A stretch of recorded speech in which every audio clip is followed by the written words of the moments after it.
Voici 5 choses que tu dois mettre en place pour apprendre à trader comme un athlète. Je dis encore, voici 5 choses que tu dois mettre en place là tout de suite pour pouvoir bien sûr trader comme un athlète. Donc, c'est ce qu'on va voir dans cette vidéo. Sans plus tarder, intro. Salut et bienvenue dans cette nouvelle vidéo. Ici le Dr. Idriss Tafai de la chaîne AfroForex. Sur cette chaîne, nous parlons de trading, économie, finance et business. Si tu n'es pas encore abonné à la chaîne, alors prends le soin de t'abonner. Prends le soin de partager au maximum parce que c'est grâce à ces actions-là que nous parvenons à impacter la communauté. Lorsque tu partages, ça donne l'occasion à YouTube de dire « Hey, tiens, il y a ces personnes-là qui partagent et donc du coup, ça vaut le coup de recommander à leur communauté. » Donc, fais-moi plaisir, partage au maximum. Ça nous donne la force, de pouvoir avancer davantage. Ceci étant dit, on va attaquer le vif du sujet. Comme je l'ai dit, dans cette vidéo, on va essayer de voir les 5 éléments clés que tu vas mettre en place dans ton trading dès aujourd'hui pour pouvoir bien sûr apprendre à trader comme un athlète.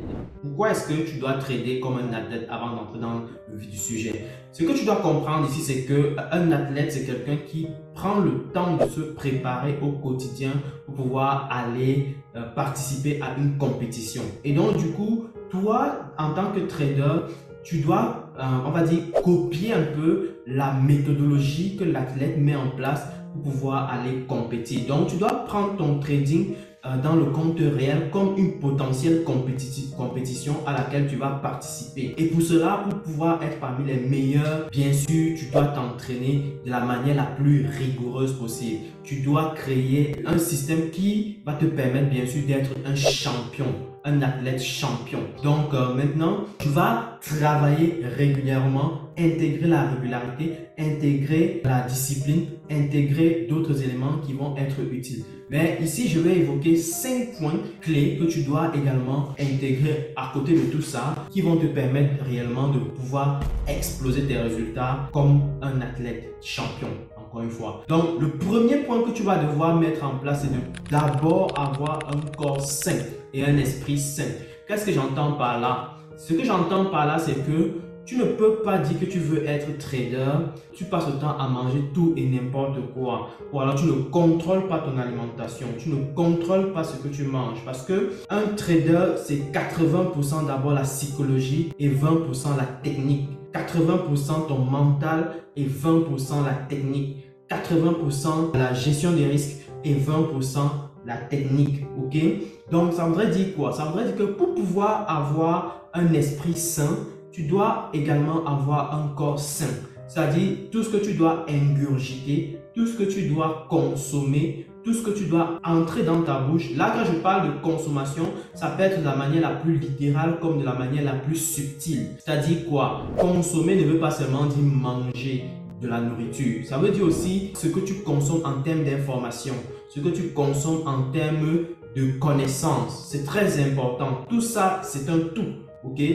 Tout ce que j'essaie de dire là va contribuer à sa façon, à sa facette, à ton évolution, à ta perfection. Tu dois être quelqu'un qui cherche l'excellence, la perfection. Tu dois être parmi les meilleurs. Donc, pour pouvoir avoir ton corps et ton esprit en bonne santé et sain, n'est-ce pas, tu dois contrôler ce que tu manges. Commence par faire un brainstorming de ce que tu as l'habitude de manger. À quelle heure est-ce que tu manges? Ok? À quel moment? L'idée ici, c'est de toujours avoir de l'énergie pour pouvoir bosser. Cette énergie va te permettre de te réveiller chaque jour et de dire que quand je veux faire quelque chose, je vais le faire. Et c'est ça, parce que le trading demande de la persévérance. Le trading demande de la régularité. Le trading demande beaucoup de patience. Et si tu n'as pas d'énergie pour pouvoir patienter, tu vas abandonner. Je peux te garantir cela. Donc, ne viens pas dans le trading parce que tu crois que ton voisin gagne de l'argent. Non. Ne viens pas dans le trading parce que tu crois que ton ami gagne de l'argent aussi avec ça et tu veux aussi gagner. Non, tu ne vas pas t'en sortir. Viens avec de bonnes raisons. Des raisons profondes qui viennent de toi. Pourquoi est-ce que toi, tu voudrais réellement gagner de l'argent grâce au trading? pose-toi réellement les vraies questions. C'est pas de la rigolade. Prends le temps, réfléchis. C'est une question qui est personnelle et la réponse est personnelle. C'est pas une réponse générale. C'est pas une réponse généraliste. Ça doit te ronger. La réponse à cette question doit te ronger et doit te pousser à te réveiller chaque matin et dire que je vais le faire, je vais y arriver, je vais me repousser encore mes limites et je vais y arriver encore une fois. Donc, quand tu vas démarrer le trading ou alors si tu as déjà démarré le trading, prends le soin de contrôler non seulement ce que tu as l'habitude de consommer, ce que tu as l'habitude de manger, c'est-à-dire ne mange pas trop tard, ce que je recommande fortement, ne mange pas trop tard, ne mange pas aussi trop tôt. Maintenant à ce niveau, le trop tôt dépend maintenant de l'activité de chacun, mais trop tard parfois ça peut déranger, surtout les nourritures lourdes et bien sûr contrôler tout ce qu'on mange, donc ne pas manger tout et n'importe quoi, ne pas boire les bières à tort et à travers, ne pas fumer à tort et à travers, parce que tout ça, ça impacte notre corps, ça impacte notre esprit, ça impacte notre capacité à résister. Ne mange pas les fast-food, ne mange surtout pas les fast-food, c'est dangereux. Je vois beaucoup de personnes par exemple en Afrique croire que en mangeant un burger, il est en train de manger des choses luxueuses. C'est n'importe quoi, c'est de la nourriture de poubelle ici. Je peux vous le dire, c'est de la nourriture de poubelle. Et si quelqu'un vient vous mystifier avec ça, il n'a pas compris en fait. Il n'a rien compris. Il faut que vous le sachiez dès aujourd'hui. Ok? Ne tentez pas de manger des burgers, des hamburgers comme on dit souvent, ou alors des sandwichs, des choses comme ça là. Faites très attention de manger ce genre de repas là. Ça va vous détruire. C'est des nourritures qui facilitent, en fait, qui vous poussent à chercher la facilité. Donc, parce que comme le nom l'indique, c'est fast food. Donc, tu es en train d'ingurgiter en toi un esprit de la facilité, de rechercher le résultat rapide là tout de suite. Eh bien, c'est clair que tu es en train de te marier parce que n'oubliez pas que quand tu consommes, tu es en train de te marier avec une énergie. Quand tu consommes de la nourriture, tu es en train d'épouser une énergie. Et cette énergie doit être en harmonie avec ton état d'être. Mais si c'est que cette énergie n'est pas en harmonie avec ton état d'être, peut-être ça va phagocyter déjà ton énergie qui était déjà présente et qui peut-être ne te permettait pas déjà d'atteindre tes résultats. Donc ça va aller de mal en pire. Donc vous comprenez qu'ici, il faut faire très attention. Il faut réellement savoir qu'est-ce qu'on mange et qui peut nous donner de l'énergie et non qu'est-ce qu'on mange pour manger à n'importe quoi. Je ne dis pas que tu dois annuler tout ce que tu manges. Je ne dis pas que tu ne dois plus manger le couscous. Je ne dis pas que tu vas plus manger le manioc. Je ne dis plus que tu vas manger le macabo. Non, tu peux continuer à manger, mais tu dois contrôler les autres choses que tu mets à côté de tout ça. D'accord? Donc, attention à tout ce que tu manges. Contrôle bien, ne fais pas du superflu ou alors ne fais pas de la surcharge alimentaire. Donc, ça, c'est le premier point que tu dois comprendre. Le deuxième point que tu dois comprendre ici, c'est que tu dois te fixer des objectifs réalistes. Un athlète, en général, va avoir un objectif de se dépasser et peut-être dépasser son record. Si par exemple, un athlète avait l'habitude de faire 10 secondes sur les 100 mètres, n'est-ce pas? Sur la course aux 100 mètres, il va chercher à se dépasser pour atteindre les 9 secondes, par exemple. Et ça va demander des mois et des années d'entraînement parfois. Donc, toi également en tant que trader, tu dois avoir la même démarche. C'est-à-dire, tu te dis, bon, ok, avec la stratégie X, je parviens à réaliser, supposons, 5% par mois en respectant ma gestion du risque de manière la plus rigoureuse possible. Est-ce que je peux aller plus loin? Ou alors, si je ne parviens pas à générer 5%, si je ne génère que 3% par mois en termes de revenus, est-ce que je peux arriver à faire 5%? Qu'est-ce que je peux faire pour améliorer et atteindre les 5%? Quelles sont les paires de devises que je dois trader pour atteindre les 5%? Quels sont les indices que je dois trader pour atteindre les 5%? Quels sont les cryptos ou alors quelle est la stratégie que je dois mettre en place? À quelle heure de la journée je dois beaucoup plus me concentrer? Je ne sais pas, donc quel jour de la semaine je dois aussi beaucoup donner en termes d'énergie pour pouvoir travailler? Comment est-ce que je dois m'organiser pour pouvoir garder une sorte de régularité dans mon travail, dans mon trading? C'est à toutes ces questions-là que tu dois répondre. Donc, tu comprends ici que les objectifs que tu vas fixer, ce n'est pas dire que je vais réaliser 50% par mois, 100% par mois. Je vais rire aux éclats parce que en réalité, tu es en train d'être purement surréaliste, mais tu ne comprends pas que toute rentabilité vient avec un risque. Donc, quand tu dis que tu risques 30%, j'imagine que tu risques aussi de perdre 30% pour la même période considérée. Donc, il ne faut jamais oublier ça. Je dis bien, il ne faut jamais oublier ça. Parce que beaucoup ont l'art de regarder juste sur la rentabilité, mais ne regardent presque jamais le risque qui va avec. Donc, prudence est à relever. Donc, du coup, voilà un peu ce qu'il faut dire. Donc, tu te fixes un objectif clair, tu te fixes et cet objectif clair-là va te permettre de fixer clairement comment tu vas déployer ta stratégie de A à Z dans le but de pouvoir bien sûr respecter, on va dire, ou alors atteindre l'objectif que tu as fixé. Tu vois?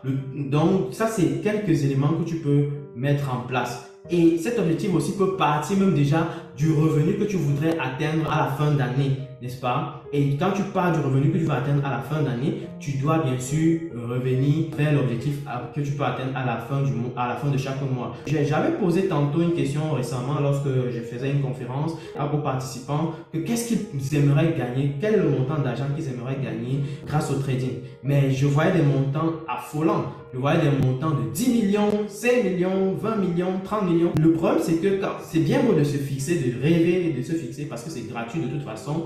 Et on voudrait même que les gens rêvent davantage, ok?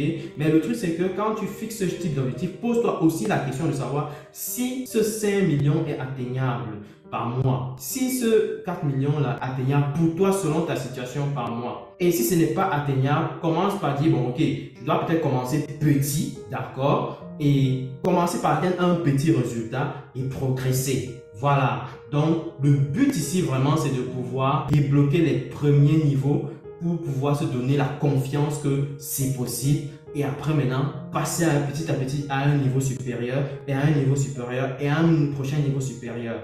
Donc, n'ayez pas peur de commencer petit parce que vous croyez que vous n'aurez pas de résultat. Non, vous aurez les résultats, mais c'est une question de patience et de stabilisation de toutes nos décisions, de toutes nos actions que nous mettons en place dans le but de pouvoir atteindre notre objectif ultime. Donc, voilà un peu pour le troisième élément. Le quatrième élément ici que tu dois comprendre, c'est que tu dois vivre le moment présent. Ok? Donc, non, ça c'est le troisième élément. Tu dois vivre le moment présent. Ça voudrait dire quoi? Ça voudrait dire que tu ne dois pas focuser sur le passé. Quand il dit passé ici, c'est par rapport éventuellement aux pertes que tu auras réalisées, des gains que tu auras réalisés dans le passé ou alors des traits qui t'auront torturé le cerveau. Donc, tu dois oublier ça. Une fois que c'est passé, d'accord? Tu dois passer maintenant à autre chose. Si c'est qu'il y a eu des mésaventures de trading ou alors des histoires néfastes qui sont arrivées, tu dois te couper de ça. Tu dois réellement te couper de ça et dire que à chaque fois que je dois me mettre dans mon trading, je dois être dans l'état le plus serein possible, dans un état de confiance, on va dire normal, ok, entre guillemets, ou alors sain, ok, dans un état de confiance sain, une confiance saine, voilà. Donc du coup, tu dois réellement te détacher des mouvements, des événements passés et qui ont été plutôt négatifs ou néfastes dans ton trading. Tu dois également ne pas trop t'attacher au futur proche ou lointain. Tu dois rester concentré sur ton processus que tu as mis en place et que tu es en train de déployer dans le but d'atteindre l'objectif. Et non pas passer le temps à t'accrocher sur que je veux absolument réaliser le 5 000 $ par mois, le 10 000 $ par mois. Non, tu dois te détacher de l'objectif. C'est extrêmement important. Le plus tu vas t'attacher à l'objectif, le plus tu vas te faire, on va dire, embrouiller par les lois de la nature, ok? Parce que ça va créer un retournement négatif dans le sens où ça va en réalité créer ce qu'on appelle le manque, ok? Ça va créer un creux entre ce que tu es en train de mettre en place comme action et l'objectif que tu voulais atteindre. Au départ, tu pars d'une bonne intention de vouloir véritablement atteindre cela. C'est tout ce qu'on souhaite en réalité. Mais ne t'accroche pas au résultat final. Ne t'accroche pas sur le fait que je veux absolument atteindre ce chiffre de 5 000 $ par mois, 10 000 $ par mois grâce au trading. Non, ne focus pas sur l'argent. Ne focus pas sur ces détails-là. Tu l'as déjà mis. Ok, tu l'as déjà mis, on connaît cet objectif-là, mais focus beaucoup plus sur quelles sont les actions concrètes que tu es en train de mettre en place pour pouvoir, bien sûr, atteindre l'objectif. Est-ce que tu les mets bien en place? C'est ça, c'est-à-dire tu as la stratégie, tu as la gestion du risque que tu es en train de déployer. Est-ce que la gestion de risque que tu es en train de déployer est correcte? assure-toi à l'instant T que ces choses-là, ces mini-choses-là qui vont intervenir au quotidien dans ton trading soient bien mis. Donc, si ce n'est pas bien mis, tu dois absolument travailler beaucoup plus sur cet aspect-là. Ne focus pas sur le passé, les résultats passés. Ne focus pas sur l'objectif futur. On sait qu'elles existent, tu les as déjà mis en place, mais tu dois rester concentré à t'améliorer sur les petites actions que tu mets en place chaque jour. Ok? Donc, c'est le plus important. Et bien sûr, ça rejoint un quatrième point que je voulais tantôt déployer qui consiste d'avoir une mémoire courte ou alors faire de telle sorte que tes décisions actuelles soient purement indépendantes des décisions passées et des décisions que tu vas prendre dans le futur. Malheureusement, beaucoup se font influencer par les décisions qu'elles ont prises dans le passé et qui n'ont pas marché. J'ai pris un trade, ça n'a pas marché. Non, la prochaine fois, je vais essayer de changer, je vais essayer d'améliorer. Oui, dans une optique d'amélioration, on essaie de vouloir faire les choses différemment. Donc, à la base, il faut vraiment rester très concentré sur ta stratégie. Ne viens pas prendre une décision qui vient, disons, changer ta stratégie et qui, à la base, qui vont te pousser à changer légèrement ta stratégie dans le but de vouloir corriger ce que tu as perçu juste il y a quelques heures ou alors il y a quelques jours. Donc, faites très attention à ce genre de décision que vous prenez. Si c'est que votre stratégie dit, bon, ok, tu dois respecter 1% de ton capital, n'est-ce pas? 1% de ton capital ou alors 10% de ton capital. Ne dis pas que non, la dernière fois, j'avais mis demi et ça n'a pas marché et je préfère mettre 0,25. C'est quand tu vas mettre 0,25, ça va bien marcher. Et après, quand tu vas remettre à 0,50, ça va pas marcher. Donc, le mieux, c'est de rester focus sur le chiffre que tu avais mis au départ et tu avances avec. C'est le plus important. Ne cherche pas à savoir qu'est-ce qui s'est passé avant. Ne cherche pas à te faire influencer par les résultats que tu as obtenus précédemment. Sinon, tu vas tout le temps changer, bidouiller ta stratégie. Et là, tu ne seras plus avec quelque chose de robuste. Tu seras avec quelque chose qui varie en fonction du temps, en fonction de ton humeur, en fonction de tes émotions et tout ce qui va avec. Et là, ça devient très dangereux. Le dernier point que je voudrais soulever ici, c'est que tu dois respecter ta routine de trading. J'ai parlé dans une vidéo de la routine que tu dois mettre en place ou alors que je mets en place en général pour respecter mon trading et que peut-être ça peut t'inspirer et te donner quelques idées pour que tu puisses éventuellement mettre la tienne en place.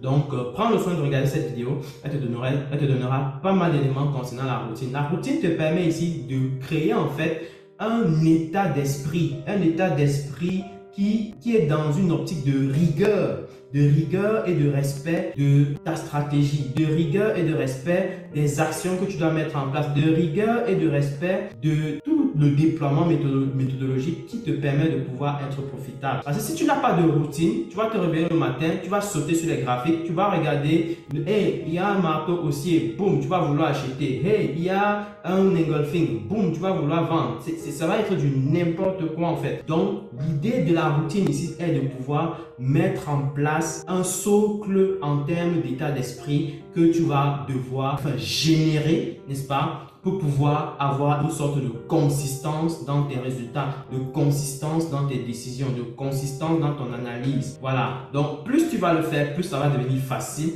plus ça va devenir aisé. Donc, n'ayez pas peur de pouvoir bien intégrer cet aspect de routine dans ton trading, ça va beaucoup vous sauver. Donc voilà, plus tu vas le faire, ça va même devenir à la limite un réflexe. Donc les amis, voilà un peu les 5 éléments que je voulais évoquer ici qui te permettront désormais de pouvoir trader comme un bon athlète. Donc dis-moi en commentaire ce que tu en penses, dis-moi en commentaire ce qu'on peut rajouter à ces 5 éléments là. Ça me permettra potentiellement d'apprendre également de vous, c'est très important, et de partager avec les autres parce que nous sommes ici, c'est pour apprendre, on est des éternels étudiants. Donc voilà, ceci étant dit, partage au maximum la vidéo et surtout, dis-moi en commentaire ce que tu en penses. Dis-moi en commentaire depuis où est-ce que tu regardes la vidéo. Ça me fait grandement plaisir. Et on se dit à très bientôt pour une prochaine vidéo. Ciao!